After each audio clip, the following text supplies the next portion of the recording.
With a mission to enrich the lives of children with disabilities, Bronx elected leaders are working towards a state-of-the-art, all-inclusive sensory playground in the South Bronx. We have a school directly across the street who focuses on educating children with special needs.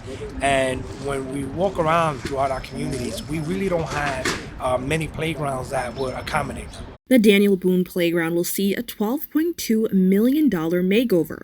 Bronx Parks Commissioner Iris Rodriguez-Rosa says the team will work closely with the neighboring school, PS 811, to design a park with the kids in mind. We have public school 811 here in the Bronx who actually caters to children with special abilities, and we want them to be part of the process of being able to develop and design this park. Bronx Borough President Ruben Diaz Jr. predicts the park restoration will spark a change in the way our city views individuals and families with disabilities. I believe that this could be the catalyst for the way that we do planning moving forward, where there's a whole segment of our population that's never taken into consideration, whether it's in parks, transportation, housing, education, or even restaurants and other amenities. Councilmember Rafael Salamanca says the procurement and design process is expected to begin spring 2022.